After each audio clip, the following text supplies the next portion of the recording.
trying to do lots of snazzy different texts, and I forgot to go live on the other one. So officially, let me welcome you to day 2 again.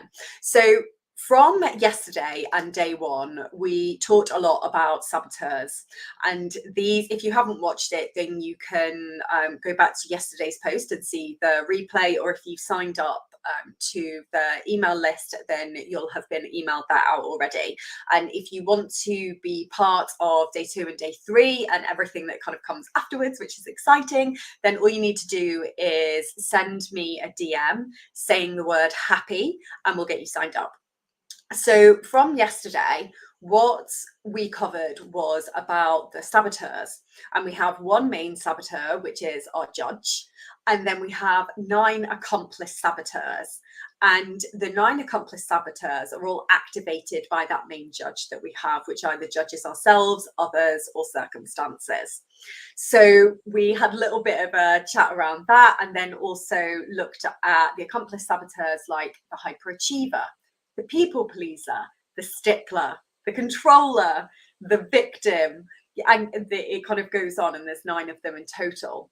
Now, what I heard from some of you is that you were like, oh my goodness, I can see myself in all of them. And that's completely normal. We all have varying degrees. So you will have all of the 9 accomplice saboteurs in your repertoire and in your brain, as it were, but they will be in varying degrees. So some of them might score really, really highly, and some of them might be a lot lower on the scale. So say, for example, with mine, I've got hyperachiever and people pleaser as like super high, and then I have like hyper rational as like 0 out of 10. So I'm a feeler. And it always makes it really interesting, because when you tend to start to learn about these saboteurs, you can kind of see them in your partner as well. And I have a quiz that I've got my partner to go through to find out his saboteurs, and he is fully like hyper rational is up there, and he's very, very rational about lots of things, and I'm the complete opposite. So it's really interesting if we ever have an argument where he's like, these are the logical things, and I'm like, I feel, and it's quite a funny situation. So it's good to then understand that about somebody else, so then you can start to work your way through what your saboteurs are and theirs, so you can have that better relationship. And this is what PQ helps you do, and positive intelligence helps you do. It helps you not only to understand yourself on a deeper level, but really, really heal what has happened previously in your life, and also helps you move forward, so you're performing at a better level, you're happier in yourself, your relationships improve, your wellness improves, and also it really, really does heal yourself, so you can step into that version of you that you've really always truly wanted to be. So this is why I love it so much. It's really, really incredible. And today we're going to be looking at the SAGE mindset. So yesterday, day 1 was saboteurs. Today is the SAGE mindset.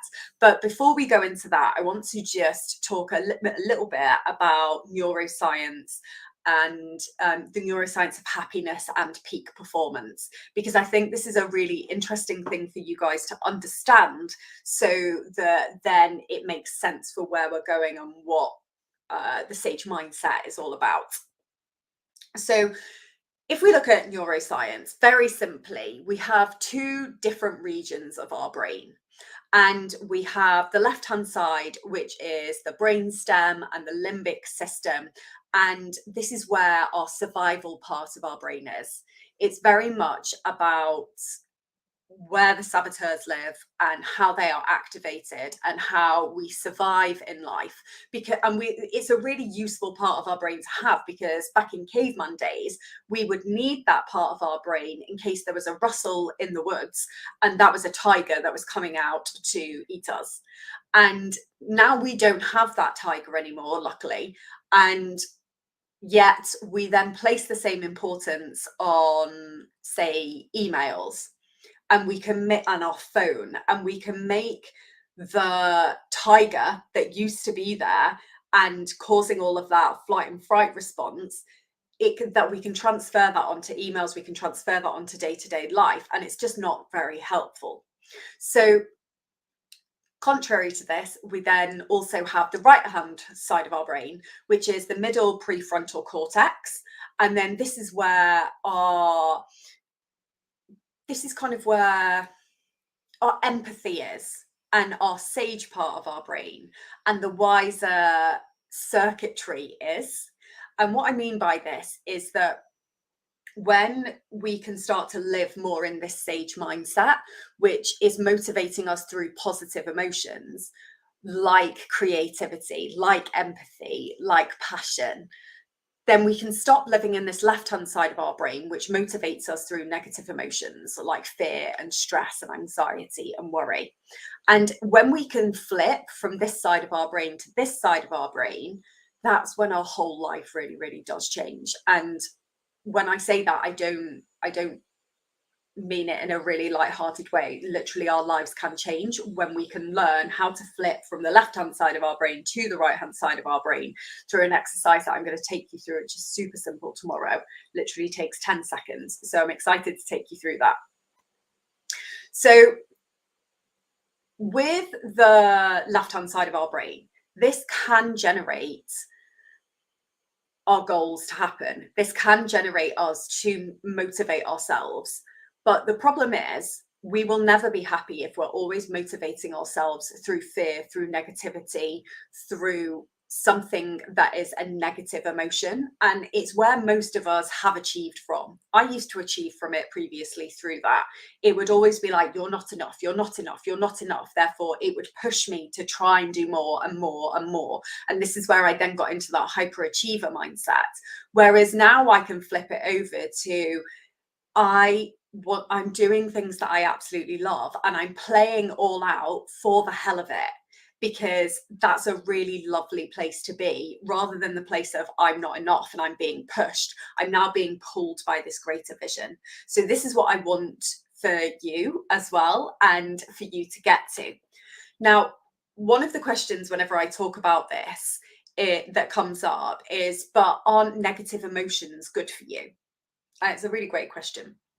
Now, my response to that is, well, is pain good for you? And yes, it absolutely is. Pain is great as a 1 second alert to let you know something is not right. Therefore, you need to make a change. But what we tend to do in life is get this negative emotion, and then we stay with it. And then that negative emotion can lead us into a mood. So that negative emotion, say for example, we stub our toe when we get out of bed and we're real grumpy about it, or we haven't had a great night's sleep and we get out of bed and we're like, oh, I feel really grumpy. And then instead of just using that as a 1 second emotion to go, okay, well, I just need to reframe that and refix it through the exercises I'm going to take you through tomorrow, we stay in that mood. And then that then becomes at an hour. It becomes 2 hours. We go into work, or we're dealing with customers, or we're going about our way and we're snappy at our partner, we're snappy at customers, we make the wrong decision, or we make mistakes, and then we start to spiral even more. And when we stay in those negative emotions and we don't pull ourselves out of it and have tools to be able to pull ourselves out of it, that's when that mood for the day starts to go into the next day and starts to go into the next day, and we start to spiral downwards. And then this is when our depression starts to come in, our anxiety starts to come in, and all of these negative emotions that are just really tricky, and we know we don't want to live in them, but we end up doing it because we tell ourselves a story and we listen to these thoughts in our head, and those voices where our saboteurs start to come up so much that affects the quality of our life. And it's not until we can then go, actually, there is another way, when we sometimes hear those whispers of the soul, like I did, that we can go, okay, well, there has to be a better way. So let me find out what that is. And you don't always have to hit rock bottom with that. There's like the Kensho and Satori moments. You don't have to be pushed by the universe or something really bad to happen to be able to choose that. You can just hear the whispers of your soul say there has to be a better way. And for the people who are on live and watching on a replay, you understand this because you are watching it. So when we go, okay, there has to be a better way, we start to look for the answers. Now, within positive intelligence, that answer is the SAGE mindset. And I want to take you through a little bit of it today so that then you can kind of see a little bit more and learn a bit more about it. So the SAGE mindset is where it's in the right hand side of our brain. And this part of our brain is associated with positive emotions, with clear, calm headed focus, with creativity, with the bigger picture, and with peace and calm. And we have something called the SAGE perspective, which is where everything can be turned into a gift and an opportunity. So when we can start to assume that perspective, that's when the game changes. Because if we can look at a situation that is perceived as bad and then go, okay, where is the gift and the opportunity in this? Then that literally is a game changer for people, because you stop being in this negative emotion spiral and going, okay, this is bad, this is bad, this is bad. And we instead turn it into an opportunity. Now, there's a little technique which is called the 3 gifts technique. I'm going to take you through in a second, but I wanted to just talk to you first, again, a little bit more about neuroscience and how in our brain, how this all works. So we have this thing called a fork in the road. So what our brain has been trained to do is have an event and then go, say, for example, to the left hand side here, to go, this is a way we respond to something. This is the way we've been trained to, this is the way we've been brought up to, this is the way everybody else around me perceives this response to be true. And what we want to do is, instead of going down here and it activating our judge and activating our saboteurs, we want to change it so we build new mental muscles to go over this way. And these new mental muscles are called myelin. So when you make a new change, a new mental muscle comes in our brain, and then it has a wrap around, something comes to wrap around it, and it's called myelin. And that's like a tiny little muscle that then helps us to choose another way. And when we keep choosing that way, that muscle starts to build stronger, and it stops us going this way and it starts us going this way. Now, this is where we can then start to see things as an opportunity and a gift, rather than over here as something that's really bad and our saboteurs are activated. So I'm going to, tomorrow, I'm going to show you how to be able to interrupt that pattern. So you have the event here, we're always going this way, we want to go this way, and we're going to do something here to then be able to stop you always going to the negative way. And it's super simple. Don't worry, it doesn't, like, it literally can take 10 seconds. And it's the thing that helps you to transform your life. Now, I was just on a client call before this with 2 of my amazing founders who have been doing PQ for, they're on week 4 of the 6-week program, which I take clients through.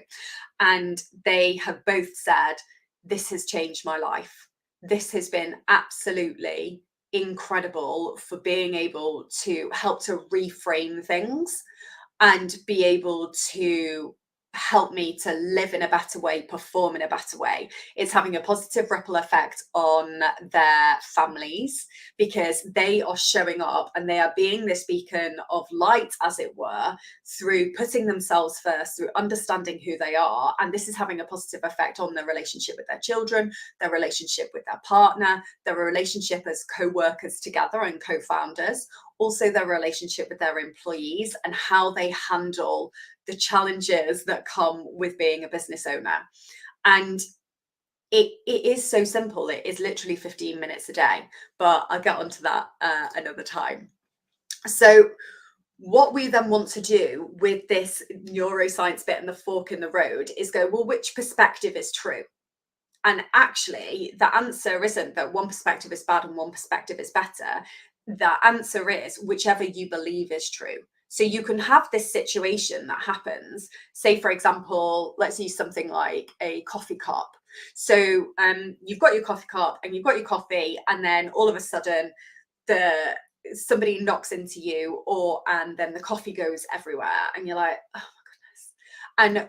And that's the event. And what we can tend to do is go, oh my goodness, this is really, really bad.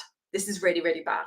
And instead, what we can then do is go, okay, let me try and go over to here. What's the gift and the opportunity? And we can go, well, actually, I really needed a new coffee cup. This was absolutely rubbish, and this is the reason why. And we just need to nip back and get changed, and it will be what it will be, and it's okay. Whereas some people might let that ruin their whole day and ruin their experience of that day. And we don't want that to happen for you. So this is where we can go, okay, well, which perspective is true? And PQ lets us choose a better perspective that then turns things into a gift and an opportunity. So I want to touch briefly on the three gifts technique. Now, this is where, again, with the sage perspective and the sage mindset, we tend to look at three ways that things can be turned into a gift and an opportunity. Now, the first one is knowledge, the second one is power, and the third one is inspiration. And I'm just going to take you through those now. So the first one is the gift of knowledge. So this would be, what knowledge would I need to gain so that the payoff in the future would be much larger than what it's costing me right now? So for this, the gift of knowledge might be, if we use the example of that coffee cup and the coffee spilling all over us, well, the gift of knowledge is that I now know I need to buy a new one. I can't keep going on with this same rubbish coffee cup that literally spills everywhere if somebody knocks into me. So we can then go, okay, well, I know that if I have that gift of knowledge, I can then go and do something about it. So then it stops this situation from happening again. So it's very, very simple, but it's powerful, isn't it? And then the second one is the gift of power. Now, this is where we see the problem and we go, okay, what do I need to do to be able to grow in certain areas so that then this problem doesn't be perceived as a problem again? So when we go further into positive intelligence, and I'll be talking about the 5 sage powers in a minute, but we've got 5 sage powers. We have the interceptor, which I'm going to be talking about tomorrow with PQ reps. Now, don't worry about all of this language. I know it's quite new to you, but it will become all very familiar soon. And then, so we have the 5 sage powers, we then have the saboteur interceptor, which I'll be talking about tomorrow, and then we have the self-command muscle. Now, this is where, when you're learning about positive intelligence, that you can, when I mentioned about you having an event and then you always going this way, where the event happens and then you perceive it as bad, what we want to do is strengthen the muscle to go, okay, no, we want it to come over here so that then it turns into a gift and an opportunity. And what the power gift is doing is it's helping you recognize, let me stop, let me figure out, where do I need to grow a little bit more so that then I can see this as a gift and an opportunity a lot quicker. So that is the gift of the power. And then finally, we have the gift of inspiration. So this is where, if something happens, like for example, that event, we can go, okay, how can I commit to an inspiring action that wouldn't have happened had this bad thing not have happened? So let me say that again, because that was a bit tricky. But I want you to then commit to an inspiring action that you wouldn't have if this bad thing hadn't have happened. So say, for example, that inspiring action could also be buying that coffee cup again, because if one, I've got the gift of knowledge that the coffee cup that I currently have doesn't work. And then 2, I can go, right, okay, let me look at the inspiration here and I might find one that I love even more, or there might be something that is just really beautiful and more your thing that can make going and getting a coffee or bringing it with you a more luxurious experience. And if you ever speak to my partner, I'm all about the experience for something. So if I'm having a glass of wine, it needs to be in a beautiful glass. If I'm having a coffee, it needs to be in a lovely coffee cup, because it's all about the experience. If you're working, like having really lovely music on and having my candle lit and having like my blanket, which is really beautiful, which is here, on, and just creating something that feels like an experience, because it improves that quality of life, doesn't it? And it just improves the way we feel. So this is where the gift of inspiration can come in. So with that, I then want to just talk about the 5 sage powers a little bit here, because with the 5 sage powers, we not only have the sage perspective, which is everything can be turned into a gift and an opportunity, particularly if you're in business. We can have these hard things, and when we go, right, actually, where's the gift and the opportunity here? It's like, okay, well, I can take a step up, or I can make these changes, or I can do I can do like a kind of a thought bubble in terms of what can I look at, how can I be curious about what's worked and what hasn't, and what I can do, how can I explore lots of different things. This is where we can use it as the opportunity to step up rather than tap out. So when we've got that sage perspective, we then also have these 5 sage powers. Now they are empathize, explore, innovate, navigate, and activate. And I'm just going to talk to you briefly about them because they are really fascinating. And then there's some exercises for each of them that I get my clients to do. And also through the 6-week program, we focus on them per week as well, so that then you can really hone in on how to use them, and also how they can affect your life for the better, so you can have that peak performance but also that happiness as well. So the first one is empathize. Now this is when this is needed is when like strong feelings are involved and emotional reserves are low. And what I tend to find is that with people pleasers, we have really strong empathy muscles for everybody else, but we don't have them for ourselves. So what we then want to do here is do an exercise which is called visualizing the child. It's visualizing you when you were younger and being able to give yourself the love, care, and attention that you needed when you were little. So that's the empathize power that we have.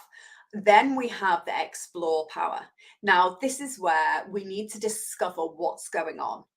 And we need to look at different alternative solutions so that then we can decide the best step forward. So this is where you're going to become like this fascinated anthropologist, where you're curious about, well, what could we do here, and what could we do here, and what could we do here, and what could we do here? And the key thing here is that we don't evaluate the ideas before we've gone through the whole exploring of the idea exercise first, because what we sometimes tend to do is go, oh, we could do this and this and this, oh, but I'm not really sure about that, and I'm not really sure about that, and then it kills the whole exercise. So we just want to make sure that we're not doing that. But that's a really great thing to do in a work scenario, so that if you're with a group of people and you go, okay, we're just going to put all the ideas down, it doesn't matter. But what we are going to do is a couple of key things to be able to help explore all the ideas, and we'll evaluate them later. The next thing is innovate. Now, this is where any obvious ideas or existing ideas that you have don't suffice. So maybe you need to think outside of the box a little bit more. So this is another really great thing to do, not only in work, but I also do this with my 7-year-old bonus son. So, and what even I was quite surprised by this when I started to explore and then innovate with him about a particular idea for a piece of homework that he was stuck on, where he was like, I don't know, I just want you to tell me what to do. And I was like, okay, well, let's have a little think about this and let's explore, because this particular idea doesn't necessarily seem to be working right now. So I'll go first, and then you say to me yes, and what that triggers in me is, and then you say what you think. So we had a couple of times of it, and then all of it, and it worked really well. And then all of a sudden, like a week or so later, we were thinking about ideas for something to do. And he said, and I suggested something, and he then piped up, yes. And what that triggers in me is this. And I was like, oh, great. It's really good. So it can work for relationships too. But that's the innovate power. So it's a really, really strong one to do, particularly because it makes things feel really fun. And if you're in a work environment where sometimes it can be struggling, the key here is to always say yes and, so that you can then keep going and keep going and keep going. Because we always believe within PQ that everybody is at least 10% right. They might be a moron for 90% of the time, but for 10%, they're right. So then we have the navigate power. So this is where we need to find alignment with deeper values or the purpose or meaning of something. So if we are struggling with being able to, say, for example, think about what we want from life, what our purpose is, then this is a really great exercise to do, where you can flash forward and you can think about everything that you've achieved when you were older in age and you're looking back on your life, and then you can look at the stories that you were telling, and then you can write yourself a bit of a letter about it, and then just see what comes up. Because what tends to happen is sometimes we're like, we don't know what we want to do, we don't know what we want to do. And if we zoom out and think about ourselves when we were 90 and the stories that we wanted to tell and who we wanted to be, it's never normally about, I want to increase my profit margin by 3%. It's about, I want to be a really present parent. I want to make sure that we go away on lots of holidays and we have lots of really fun times. Or I want to make sure that I travel the world because that's one of my values and I love it. And the navigate power really, really helps us to be able to see that and take us out of this inward viewpoint that sometimes when we're so in it, we can't be over it. And that's what that power really helps us to do. And then finally, we have the activate power. Now, this is where you need to take actions without the saboteur interference. So as I mentioned yesterday, we talked about the saboteurs, and this is where we almost want to preempt them coming in. So when we use the activate power, we go, okay, well, we've made these goals. This is really amazing. Maybe you've been in a group setting and you go, okay, this is amazing. We've got this plan. Now, before we leave, what are some of the things that are going to come up that might derail this? What are going to be some of the things for me personally that might come up, that my negative voices in my head start to say to me, that then stops me from moving forward? And this is really great because when you can preempt it, you can go, okay, well, it could be this, it could be this, it could be this. And actually, the solution is, let me make sure that these things happen first. Or I do, say, my routine, my morning routine, or I make sure that I plan this out properly so that those other people have enough time to review things, that then instead we're not sabotaging ourselves, we're preempting it so that then it doesn't happen, or it's less likely to happen. So they're the 5 sage powers, which is empathize, explore, innovate, navigate, and activate.